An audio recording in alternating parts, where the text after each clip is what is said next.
there's a plan, or the Panama Canal is supposed to open in 2014. How do you plan to position the city of Riviera Beach to take advantage of the potential economic opportunities that would become available? And I'll start with Ms. Pena. Okay, Panama Canal? Yes. One thing, let me just say this, I am one that believes in pulling people together, people with expertise. So I would be pulling together an economic relations committee that will really kind of work with me on, ways that we can, benefit from that type of project, because we have the port here, we have, and we're trying to build businesses, we're trying to get businesses in our community. So I will put together a committee to really research what's the best way that we can benefit from the Panama Canal and using that as transport for goods and services from Riviera Beach, from our port elsewhere. So I would put together a committee and see how we can use it to our benefit. Thank you. Mayor Masters? Yeah, Attorney Wells. Well, as you know, recently I went to West Africa to talk about issues as relates to trade, tourism, and what we can do to invest over there and they over here. I just came back from the Bahamas, and I think this would directly relate to the Panama Canal opening. And now, as a result of that, we've opened the door for trade and tourism with Freeport, Bahamas.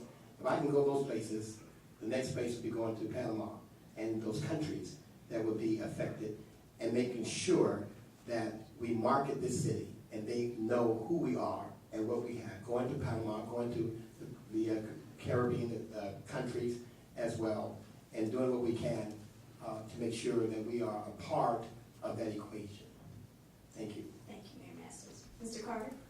We have such an opportunity to brand our city with a well-deserved working waterfront. We have massive plots of land to cluster business and bring it to downtown and to start business down there. We would be remiss to our citizens in this city not to build on that opportunity with Panama Canal, and more so with the opening of Cuba. Cuba is very ready to pop for us. Our port is sitting here. Miami is full. Fort Lauderdale is full. Our port of Palm Beach is ripe for Panama Canal, for Cuba, and we just need to market it and brand our working waterfront to be a inviting business into our downtown, into our area, and even western in our industrial area with the space we have available there to promote these businesses and promote business in Riviera Beach. Thank you, Mr. Carter. Mayor Masters, what's your position on single-member districts in the city of Riviera Beach? Well, it is something that I've certainly been thinking about. I like the Congress, and I like the way the Congress is set up, where you have 2 senators for the entire geographical area, and then you have representatives for certain parts of the area of the population. I think that this is something that we need to study, something we need to look at, and certainly I just don't know why one district would want to vote on what happens over in the other district. So this is something that I would be open to a study to see if this is going to be beneficial to the city, and be one man, one vote is the principle that I think we should look at. One man, one vote, maybe single district, and then have one citywide person, or 1 or 2. So that is something that we can look at. I don't think we have to close the door. Keep our option open. If that's going to be equal representation, one man, one vote, then I think we'll look at it. Thank you, Mayor. Thank you. Mr. Carter? I agree. I believe we could look at it, research it some. I do believe that we need to seriously look at changing our dais up here in the way we do business with the ceremonial mayor. I believe that we could look at very closely taking the at-large seat we have today and the mayor's powers and combining them and giving the mayor the gavel and the vote, and have a 5-person board instead of a 6-person board. The days of a ceremonial mayor, I think, were well intended. In the good times, they were great. In these days, I believe the cost of the mayor, or the expenses of the mayor's seats, running about $80,000, $85,000 of each of these seats, not just the mayor, but we would be saving the city and our taxpayers a $85,000 ticket, one less bureaucratic position, and we would give the mayor a voice with power instead of just a voice with leadership. Thank you, Mr. Carter. Ms. Pena? I agree with both candidates. We can research single member districts. But the truth is, I just think it really depends on the leadership. It really, to me, doesn't matter how it breaks down. I just think that we have to get leaders that are interested in what's good for the residents, and that whoever that leader is needs to be connected to the community, needs to be about the business of educating the residents. It doesn't matter what district you live in. I think we share some of the same concerns. We want to have safe streets. We want to feel protected in our city. We want good services. We want places, structured activities for our youth.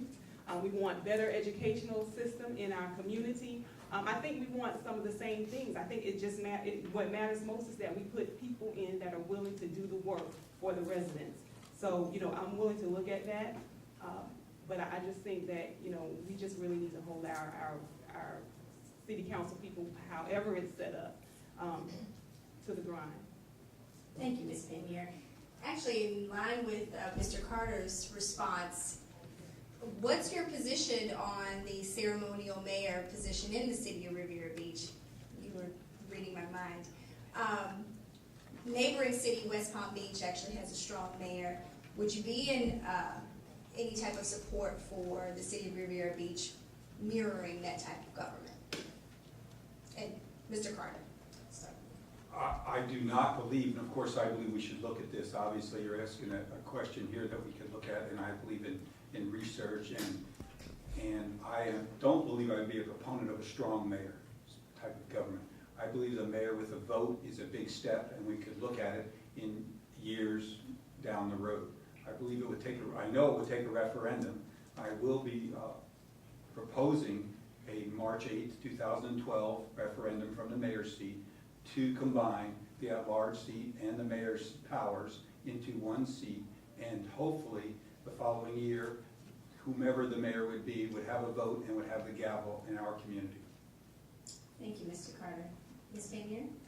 After talking to many of the residents, many of them have made that suggestion, but like the opponents of it, I have a concern. I'm for it, but it just depends who the mayor is. So it's really hard for me right now to support a strong mayor.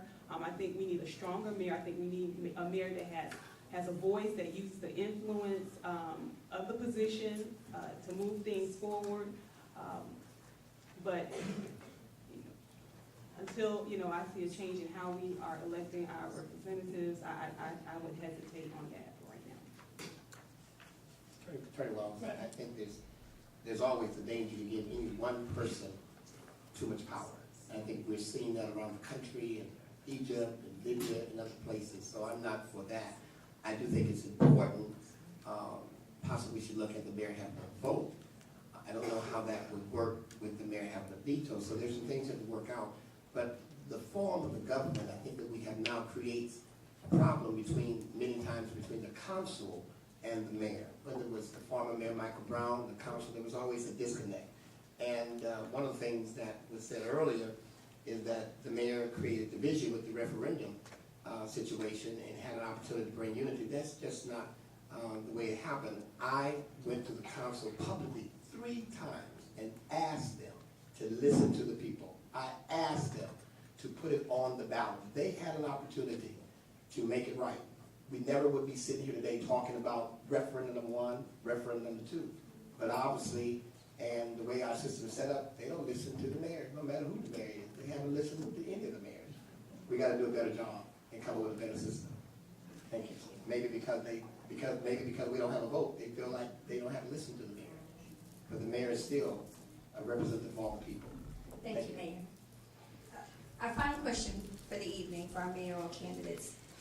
Excluding the marina, what other city asset do you think could be divested in order to create a solid revenue stream for the city? And we'll start with Ms. Pena. I think the most important asset we have, it would be our people. I think that we have got to really come together. We have to stress education to our youth. We have to stress them getting prepared, staying in school, getting training, getting skills so that they can become employable. I think that, because we talk about, economic development, but people that have jobs spend. People that have jobs are able to invest and purchase homes.